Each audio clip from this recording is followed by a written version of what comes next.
This video is sponsored by Morning Brew. Public housing policy in the United States is notorious for concentrating poverty, then not providing enough money for building maintenance and policing. The result was housing so bad that cities have been tearing down buildings ever since the 1970s. But today, there are people advocating for bringing back public housing. There's even a name for these people, FIMBYs, for public housing in my backyard. Their argument is that we're in a massive housing crisis, and if the private market can't provide affordable housing, then the government needs to step in. They are undaunted by the negative legacy of public housing.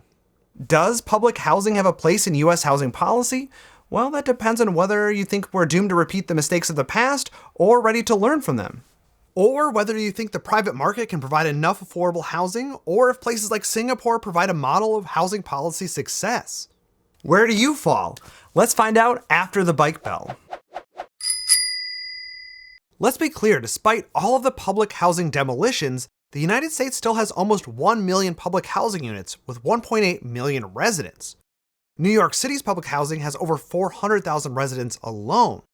Many of these units are substandard, with broken elevators, people heating their apartments with ovens, and flooding issues. Yet for many residents, there are no other options, and there's a waiting list of 178,000 people hoping to move in. In many areas of the United States, the demand for public housing exceeds supply. Why not build more? Well, it's literally against the law to build more public housing. In 1998, Congress passed and President Bill Clinton signed an amendment to the Housing Act of 1937, the bill that started public housing in this country. The Faircloth Amendment, as it's known, stipulated that the US government could not build more public housing than existed right at that moment. In 1998, there were about 1.28 million units. About 250,000 units have been lost since then, so the United States can only build about 250,000 new units right now until the amendment is repealed. The amendment passed because Congress believed public housing had failed as a policy, and that attitude is not much different today. Members of the progressive group The Squad have proposed repealing the amendment and spending $1 trillion to build 9.5 million new units of public housing, but the window is likely closed on that legislation for now. It's also unlikely to pass given the fact that we can't spare the $70 billion needed to fix the public housing that already exists. Losing units of public housing through demolition of an unsafe building is just as bad as not building new units, so the preservation of public housing is worth it. Let's say that there's some public will to repeal the Faircloth Amendment and build some more public housing. Maybe not the 9.5 million new units for $1 trillion, but let's say more than the zero we're building right now. How could we ensure that those projects don't turn into, well, the projects? We could learn from the mistakes of the past and ensure a continued stream of money for maintenance of those new units. It can be hard to guarantee money for public housing maintenance, though. Congress has a hard time ensuring there's a trust fund for things as important as Social Security or roads and bridges. Housing for some of the most vulnerable people in the country, often with little to no voice in our current political system, might be the first thing to get cut when budgets get tight. The United States could look to Singapore as a possible model to both build new housing and sidestep the maintenance cost issue. In Singapore, the government builds towers of new housing and then sells the condos at affordable prices.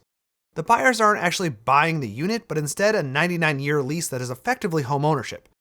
But here in the United States, local governments could acquire land for new construction and use federal dollars to build new apartment buildings. Maybe not full-on towers like Singapore, but multifamily buildings and sell off the units. The buildings will be managed by a condo board or co-op.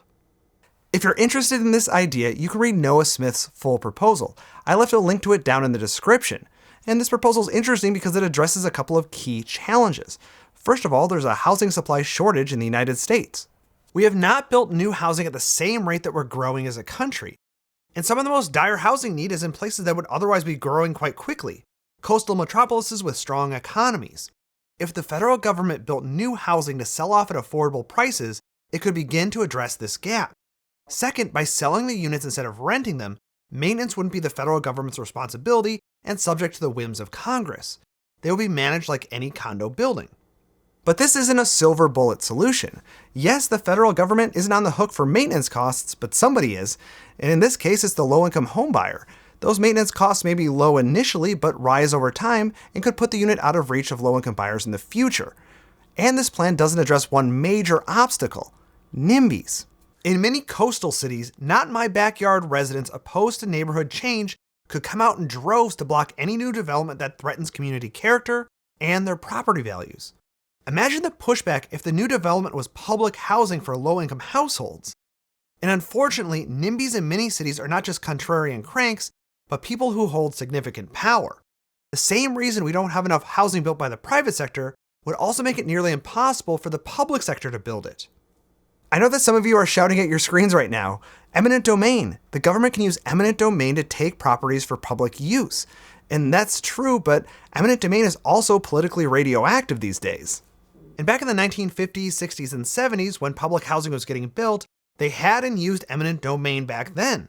But there was still significant pushback to locating public housing in middle and upper class neighborhoods. That's why it was primarily built in tall towers to reduce the overall footprint of the development. And those projects were built in low-income areas, concentrating poverty.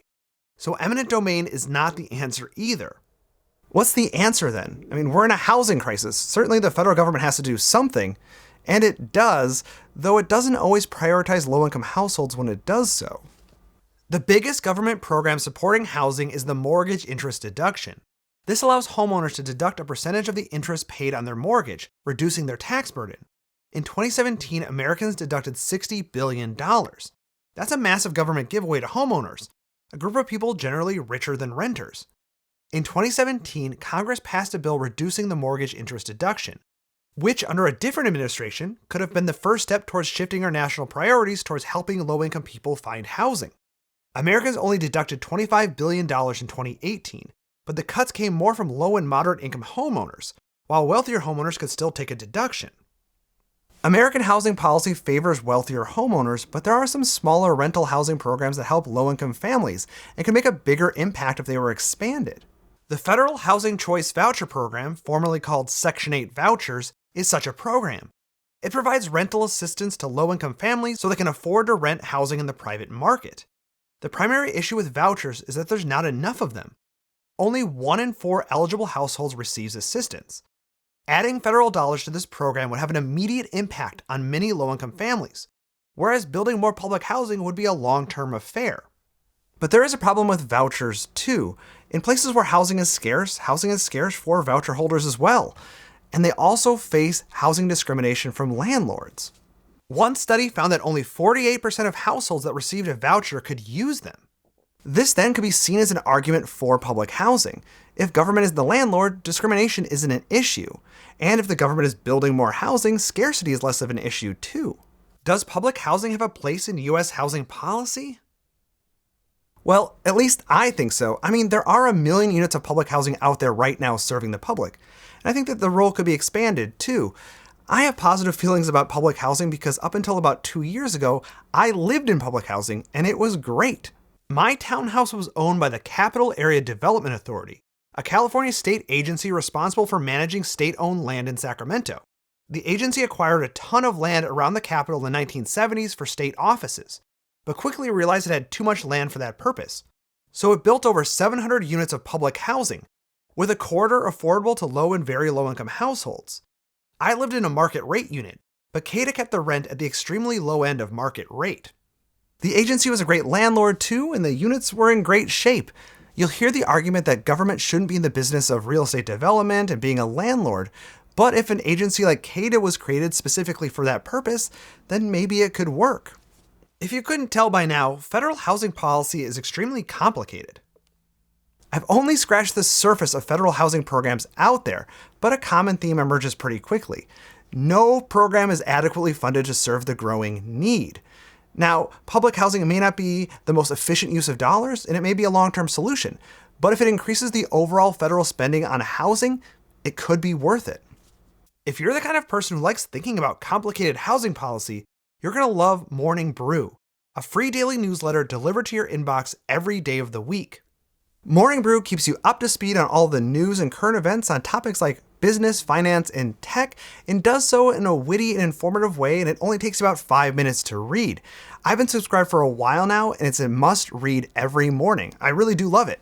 For example, while I was writing this script, I got to read up on California's budget surplus, Roe v. Wade, and the end of the iPod.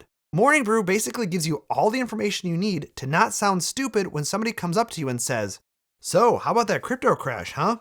and it's all in your inbox ready to inform and entertain you.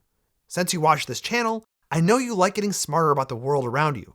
So go ahead and start your mornings with Morning Brew by subscribing completely for free using the link in the description. It's one of the best ways you can support this channel for free, and you get to stay up to date on current events. There aren't as many win-wins as good as this one. Thanks for watching, and I'll see you on the next one.